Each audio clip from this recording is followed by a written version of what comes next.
Hi there, Phil Rogers, Lauren Hall coming to you with our weekly wrap. What's trending in lending? What isn't happening, to be honest? What a crazy couple of weeks it's been. So we thought, obviously, as always, good news brokers. Well, I bring the good news. I think Lauren talk about the other stuff.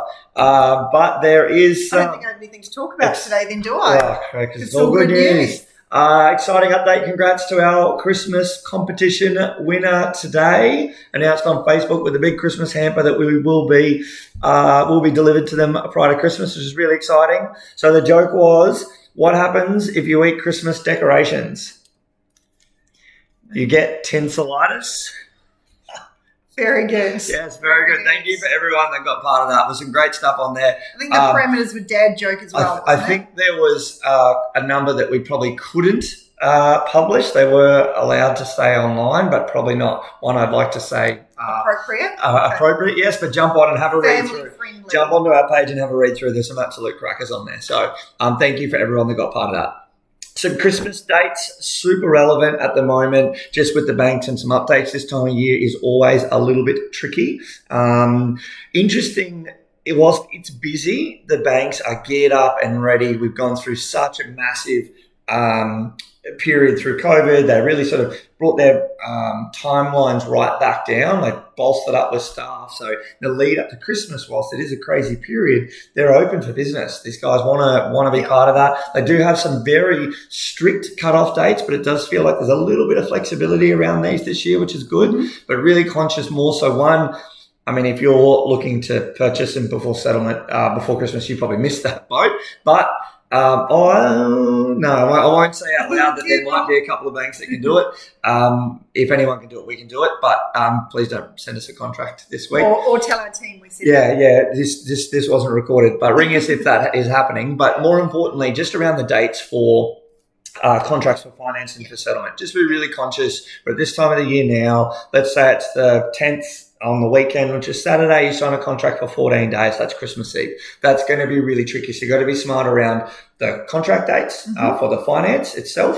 Finance and building and pest, because again, there's a lot to happen, whether it's valuations, building and pest, and then the settlement. So really conscious that a 30-day settlement at the moment, for example, there's probably 2 weeks in the middle there from about that 23rd till the 3rd or the 9th, somewhere in there, depending if your solicitor's back, what's happening. It can be very tricky. So just be very mindful of that. Whilst it sounds great in theory to say the word, you would probably write the words 30 days on the contract. That cannot always, this time of year, we're often talking about achievable dates, not days. So you might say 15th of January, not 30 days, and try and guess where that's going to land. You might actually pick a date. So just a hot tip in there, and I'm sure the solicitors would be very happy to hear us suggesting that out loud. Borrowing capacity. Were you going to throw to me? Yeah, because this is it's not great news. That's why I went to you. This is good. No, it's not. You're so mean. Yeah, so not great news. Over the past... Adjusting news. Okay. Yeah. It is really important, though. It's relevant. So we know one of the biggest challenges we were going to face when the interest rates started going up was around borrowing capacity. So we've now had 8 successive, maybe, in a row. It's the Kiwi accent. It's nearly 10. We've had nearly 10. It's going to annoy me now. More than sucks, but less than 10. We've had 8. We've had 8 increases consistently. Maybe that's the word I was looking for. In a row. So the cash rate's gone from 0.1 to 3.1 now. So what we're seeing is that's having a big impact on borrowing capacity. Okay, so I know we've had a few examples of that recently, which have really highlighted what that difference is. It can be significant, the shift in borrowing capacity, and really important to be rechecking those numbers before you're going out having a look around, because every time those rates go up, your borrowing capacity does come down. So really a little straightforward scenario. We bounced around some numbers about a client today. Pre-approval back in sort of the middle of last year compared to where we are today. Had a pre-approval for a 700 purchase at a 90% loan. Since that time, new car loan in place, so roughly $500 a month. They've had to pay out a HEX debt, clear all debts, but pay out a HEX debt as well, which was something they didn't have to do previously. And that purchase price is now down at 513,000 at 90% again. So borrowing capacity between sort of middle of this year, end of this year, if we look at those 8 rises, a couple of small little changes, basic PAYG, there's not, companies, trusts and job keepers and all that random stuff. It's very simplistic, I guess, and probably more in line with the majority of applications. That's a huge difference. Yeah. To have that, but it's not uncommon for us, probably a minimum of about 35%, I guess, lower in borrowing capacity. Strangely enough, we've gone through that period. It's actually easier to get money. The banks are in a better position. Policy's good. Policies are great. There's actually some really great things happening. It might just be that clients can borrow less. Yeah. So it's just trying to help manage that and what that maybe looks like individually. Absolutely. And also the expectation around what you're going to achieve for that from a price point of view. So while we have seen the market slightly cool, it definitely hasn't, dropped by nearly 200,000. So there are some challenges that are going, well, what can I now get for my money? Because that has dropped so much. So it is really, really tricky. A lot of people are having to readjust, I suppose, what their ideal property is or what they're looking at. Maybe go from houses to units or strata apartments, townhouses, that kind of thing, because it is a big shift. But obviously, as we know, the market's not reflecting that kind of level. So it is making it a little bit more challenging to find the dream home. Well, the other one for that is irrespective of what the bank will lend you, a lot of our conversations with clients is away from borrowing capacity and it's affordability.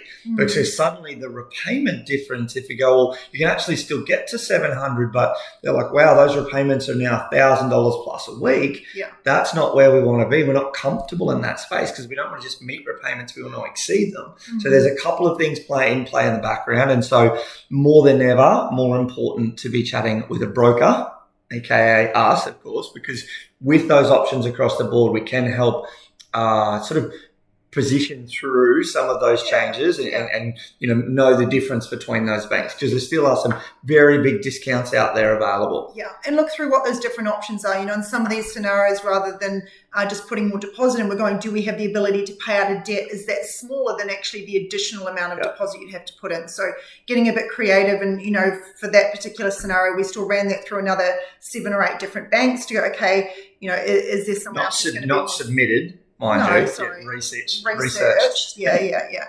Checking the different borrowing capacity figures and looking at different liabilities. What can we pay out? What can we do to achieve that maximum amount? So there's a lot of background work and research that goes into coming back, but it is just showing it's making a big difference. Lots happening there. Yes. Last little good news update. Back to you. Queensland, welcome to the year 2022. The introduction of electronic digital mortgages, which is a game changer. It feels like the last 100 years plus in Queensland, we've had to have a paper mortgage document printed out, not only printed out and signed, but witnessed by JP, Comdec, an absolute nightmare of a process when it comes to... Originals posted back to the bank, takes 3 or 4 days for mail. Yeah, very, very difficult. They're now going electronic, like the rest of the country. One of the biggest states from a mortgage side of things has been so far behind. So it's been such a welcomed change to go that some of these banks that struggled to meet 30 days in that process, digital application in most cases, other than maybe a wet signature up front, digital approval, digital loan documents, now a digital mortgage. That go to woe could be 1 to 2 weeks, not 3 to 6. So really exciting to see that introduction, and probably one of the hottest topics in our world, as exciting as it is, totally nerding out. But if you did what we did day in, day out, you would appreciate what sort of changes this is going to make. Only certain banks, though, so far. Obviously, we know, so call us and we will walk you through it. That's it for now. We will chat next week. Look forward to catching up with everyone before the Christmas break and telling you all the exciting things that are coming for next year. Sounds good. Talk soon. Bye.